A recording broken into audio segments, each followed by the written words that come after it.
కల్కి మూవీలో కర్ణ ఇంట్రడక్షన్ భారతం కంటే పీక్స్ లో ఉంటుంది. భారతంలో కర్ణుడు సామాన్యుడు కాదు. తాను ఒక్క ఆయుధం ప్రయోగిస్తే అర్జునుడి రథం 2 అడుగులు వెనక్కి వెళుతుంది. ఏంటిది అని అడుగుతాడు అర్జునుడు. అప్పుడు కృష్ణుడు అర్జునుడితో ఇలా అంటాడు, ఓ ధనంజయ, నీ రథం అగ్నిదేవుడి వరం, కాపాడుతున్నది జెండాపై కపిరాజు, నడుపుతున్నది ముల్లోకాలను నడిపించే నేను. అయినా 2 అడుగులు వెనక్కి తోశాడంటే ఆలోచించు అర్జున, తాను సామాన్య యోధుడు కాదు. తన కళ్ళలో సూర్యుడి తేజస్సు, తన చేతిలో ఓటమి ఎరగని విజయ ధనస్సు, తన పేరు చరిత్ర మరిచిపోదు. అతడే సూర్యపుత్రుడైన కర్ణ. ఇది కృష్ణుడు తాను నడిపే రథంపై ఉన్న అర్జునుడికి చెప్పే నిజమైన భయం గొలిపించే మాటలు. మరి నిజంగానే కర్ణుడు అంతటి శక్తివంతుడా అంటే నిజమే. ఇక కల్కి సినిమాలో మొత్తం మూవీని నడిపించే పాత్ర అశ్వత్థామ. ఇతను పుట్టింది వీరులను తయారు చేసే ద్రోణాచార్యుడికి. కానీ అంతకంటే ఎక్కువగా పుట్టుకతోనే మణితో జన్మిస్తాడు అశ్వత్థామ. మరణం లేని వీరుడు, పాండవుల నాశనం కోరుకున్నవాడు, పాండవులను చంపేందుకు చివరి వరకు పోరాడిన యోధుడు. అప్పటికే తనను చంపేందుకు భీముడు కృష్ణార్జునులు వస్తుండగా తన దగ్గరున్న బ్రహ్మ శిరోనామక అస్త్రాన్ని వారిపైకి ప్రయోగిస్తాడు. ఇంతటి శక్తి ఎలా వచ్చిందంటే మాత్రం, ఒకటి పుట్టుకతో, రెండవది ద్రోణాచార్యుడు తండ్రి కావటం, తల్లి కృపి కావడం. తల మీద ఉన్న మణి వల్లే అతను చిరంజీవి అయ్యాడు. ప్రపంచంలో ఏ శక్తి అతనిని ఏమీ చేయలేదు. చివరకు కృష్ణుడు కూడా శాపం పెట్టగలడు కానీ చంపలేడు. శక్తిహీనుడిని చేయగలడు కానీ అతను ఏమీ చేయలేడు. ఎందుకంటే మణి అతనికి ఎక్కడా లేని శక్తి ఇచ్చింది. ఎవరైనా తల్లి గర్భంలో నుంచి పుట్టగానే ఏడుస్తారు. కానీ అశ్వత్థామ తన తల్లి కృపి కడుపులో నుంచి బయటకు రాగానే విశ్వం మొత్తం 4 దిక్కులు పెక్కుటిల్లేలా గుర్రంలా బేకరంగా సకిలిస్తాడు. అంటే అశ్వత్థామ అనేవాడు పుట్టాడు, సకల శక్తివంతుడు వచ్చాడు, మీరు తెలుసుకోండని పుట్టకతోనే విశ్వానికి కళ్ళు తెరవకముందే చెప్పిన వ్యక్తి అశ్వత్థామ. అందుకే అతనికి అశ్వత్థామ అని పేరు పెట్టాడు తండ్రి. ఇక తండ్రైన ద్రోణుడి దగ్గర సకల విద్యలు నేర్చుకున్నాడు. పుట్టుకతో వచ్చిన మణిశక్తితో అహంభావిగా మారుతాడు. తండ్రి ఒద్దెకగా ఉండాలని చెప్పినా కూడా వినేవాడు కాదు. నువ్వు ప్రపంచంలోనే శక్తివంతుడివని తల్లి కృపి రోజు నూరిపోసేది. ఇక మేనమామ కృపుడు తన మేనల్లుడి శక్తిని అనుక్షణం గుర్తు చేసి అహంభావిలా తయారు చేశాడు. చివరికి కోపిష్ఠులా మారిపోతాడు అశ్వత్థామ. అదే ద్రోణాచార్యుడికి నచ్చేది కాదు. కానీ కొడుకంటే ప్రాణం. శ్రీకృష్ణుడిని కూడా తన అస్త్రాలతో చంపే శక్తి ఉందని నమ్మే వ్యక్తి.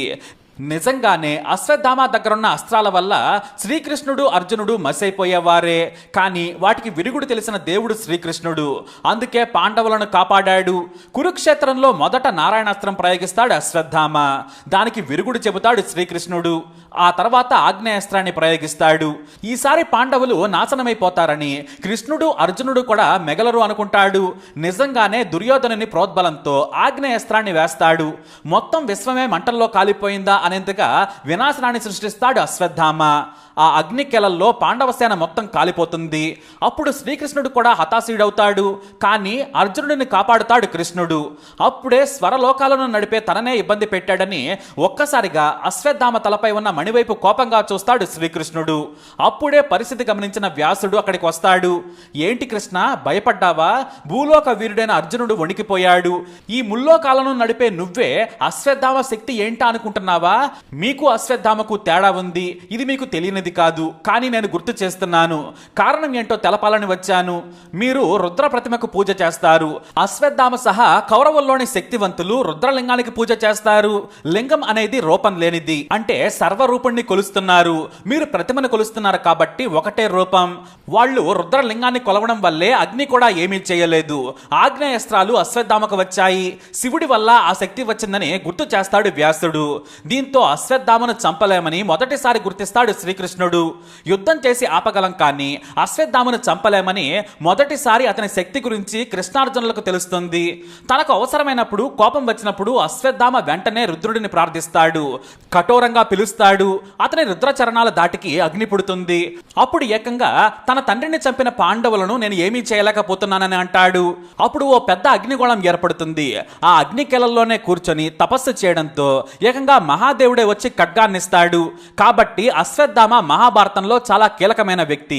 తండ్రిని చంపిన దృష్టద్యుమ్నుడిని జుట్టు పట్టుకుని మేకను కోసినట్లు కోసి పగ తీర్చుకున్న కొడుకుగా అశ్వత్థామకు పేరుంది. ఎందుకంటే ద్రోణాచార్యుడికి కొడుకు అశ్వత్థామ అంటే ప్రాణం. అతను చనిపోయాడని ధర్మరాజు అబద్ధమాటంతో కొడుకు లేని ఈ భూమి మీద నేను ఉండను, ఎవరి కోసం ఈ యుద్ధం చెయ్యాలని అస్త్ర సన్యాసం చేసి రథం దిగుతాడు. ఇక ద్రోణాచార్యుడి చేతిలో విల్లు ఉంటే ఎవ్వరూ ఏమీ చేయలేరు. ఎందుకంటే అందరికీ విద్య నేర్పింది అతనే. అందుకే అస్త్రాలు లేని సమయం చూసి తన గురువైన ద్రోణుడిని చంపుతాడు దృష్టద్యుమ్నుడు. దీంతో తన తండ్రిని చంపినందుకు పగ తీర్చుకుంటాడు అశ్వత్థామ. ఇక చివరకు తన దగ్గరున్న అస్త్రాన్ని కూడా ప్రయోగించి పాండవులు కృష్ణుడిని కూడా చంపాలనుకుంటాడు. అయితే బ్రహ్మ శిరోనామక అస్త్రం వలన సృష్టి నాశనం అవుతుందని వ్యాసుడు కృష్ణుడు చెబితే ఉత్తర గర్భం మీదకు మళ్లిస్తాడు. ఎందుకంటే పాండవుల చివరి వంశోద్ధారకుడు ఉత్తర గర్భంలోనే ఉంటాడు. అతనిని చంపితే పాండవులు నాశనమైనట్లని చెప్పడంతో ఉత్తర గర్భం మీదకు మళ్లిస్తాడు. ఇక చివరకు శ్రీకృష్ణుడు ఆగ్రహానికి గురవుతాడు. కృష్ణుడు అశ్వత్థామ తల మీద ఉన్న మణిని తీసుకుంటాడు. ఎందుకంటే ఆ మణి ఉన్నంత కాలం ఎవరు అతనిని ఏమీ చేయలేరు, చివరకు తాను కూడా. అందుకే శపించి పంపించేస్తాడు. మొత్తానికి ఇది అశ్వత్థామ కథ. కానీ కల్కి సినిమాలో పోరాడుతూ అలిసిపోయి ఓటమి అంచనా ఉన్న అశ్వత్థామకు సాయం చేసేందుకు వస్తాడు కర్ణుడు. మరి అశ్వత్థామకు కర్ణుడికి ఉన్న స్నేహం ఏంటో కూడా చూద్దాం. ఎందుకంటే కృష్ణార్జునులను వణికించిన మొదటి వ్యక్తి కర్ణుడు, ఆ తర్వాత అశ్వత్థామ. ఈ రెండు పవర్ఫుల్ క్యారెక్టర్లతో ఫిక్షన్ ను జోడించి కల్కిని గొప్పగా తీశాడు దర్శకుడు నాగ్ అశ్విన్. మరి కర్ణుడు ఎవరు? అశ్వత్థామకు అతనికి ఉన్న స్నేహం ఏంటి? ఎందుకు కర్ణుడు ఆలస్యంగా వచ్చినా మిత్రమా అంటాడనేది చూద్దాం. కర్ణుడు కుంతి కోరుకోకుండానే పుట్టాడు. దుర్వాస మహర్షి ఒక రోజున కుంతి చేసిన సత్కారాలు చూసి మురిసిపోతాడు. అప్పుడు ఆయన ఓ మంత్రం చెబుతాడు. కుంతి, ఈ మంత్రాన్ని నువ్వు చదివితే ఏ దేవుణ్ణి కోరుకుంటే ఆ దేవుడు వచ్చి నీకు కొడుకుని ప్రసాదిస్తాడని దీవించి వెళతాడు. కానీ కుంతి నమ్మదు.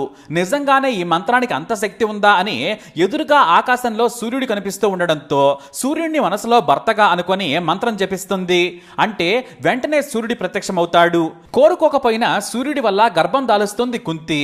అలా కవచ కుండాలతో కొడుకు పుడతాడు.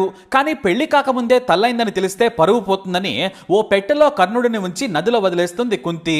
దీంతో తన బాధ తగ్గిందనుకుంటుంది. ఇక పెట్టెలో ఉన్న ఆ చిన్నారి కర్ణుడిని ఓ సుతుడు చూస్తాడు. పిల్లలు లేని తమకు ఆ దేవుడే ఇచ్చాడని తన భార్య రాధికిచ్చి పెంచుకుందామని చెబుతాడు. అలా కర్ణుడు సుతుడి కొడుకుగా పెరుగుతాడు. అయితే చిన్నప్పటి నుంచి తనకు విలువిద్య అంటే చాలా ఇష్టం. తనకు తానుగా ఎంతో కష్టపడి నేర్చుకుంటాడు. కానీ ద్రోణాచార్యుడనే మహాగురువు ఉన్నాడు. అతని దగ్గర అర్జునుడు సహా చాలా మంది నేర్చుకుంటున్నారని తెలుసుకుంటాడు.